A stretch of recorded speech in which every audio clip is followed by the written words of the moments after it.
Hello, my name is Alana Murphy and I'm on team 2. And today I'll be presenting exercise 3 for our chosen company, which is Tesla.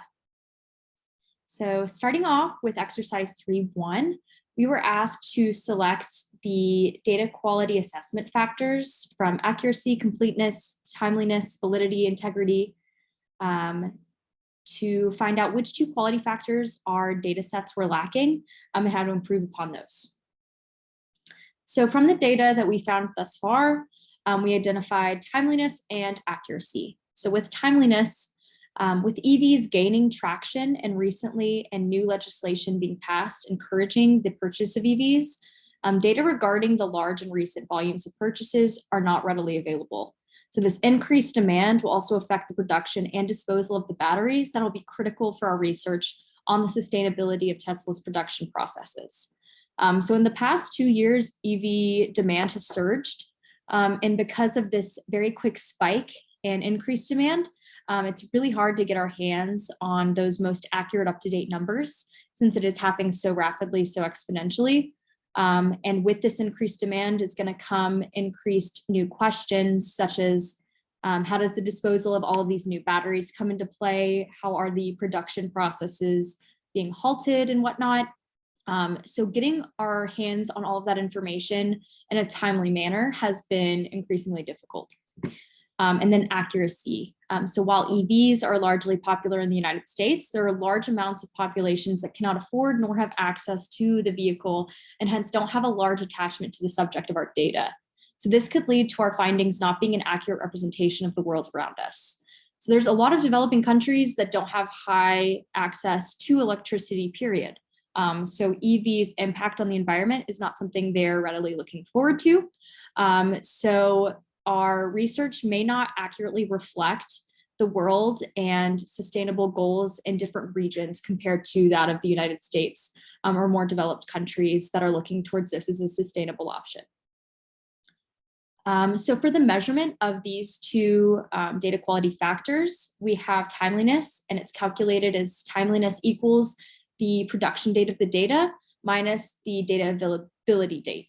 And then accuracy is calculated as equaling a percentage of data passing the data accuracy results as mentioned in our textbook. So the next steps based on these two factors we found to be hindering our research, we've considered to improve upon our collected data. We may have to rely on older numbers and or secondary sources. This would get us the data in a timely manner and also be somewhat accurate. Accuracy in all quality measures should be tested before analysis begins to ensure the best results. So relying on maybe a little bit older data before the demand spike or older production processes reports may help us in getting our data and everything started, even though it might not accurately reflect the world we currently live in. Additionally, perhaps narrowing our research focus to just the United States in regards to EVs would help us paint a clearer picture of the effect of the production process on the environment, since in places where the demand is higher, the production process would be more applicable to that specific region and demographic. So exercise 3.2 asked us to look into the data types and distribution patterns in SAS Viya. So here is the details tab of our data. We pulled a data set for electric vehicles across different manufacturers. So we have Volkswagen, Lexus, Tesla, BMW, the works, so that we could just start and get a elementary grasp on the industry and looking into how popular each of these brands are across the world. And how many of these EVs are bought and sold, what factors consumers are valuing the most, just as a nice starting spot. So this is the details tab in SAS Viya once our data was imported. And then our sample data tab. As you can see, we have all of these different brands, their models of EVs, and then we'll go into the different data types here in a moment. So for our data types, they're set into two categories. We have categorical and continuous, as mentioned in previous presentations.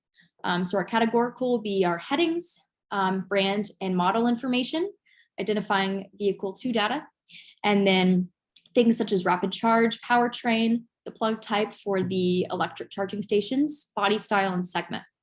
And then continuous, we have factors such as acceleration per second, top speed in kilometers per hour, range in kilometers, that's range on a charge, efficiency, fast charge, types of seats, and the price and the euro.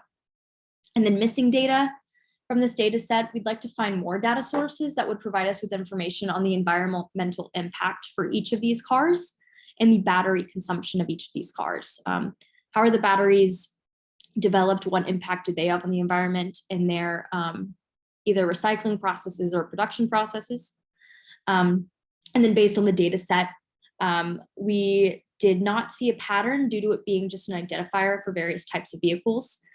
So there was no set type of data distribution for us to uncover. Thank you. Have a great night.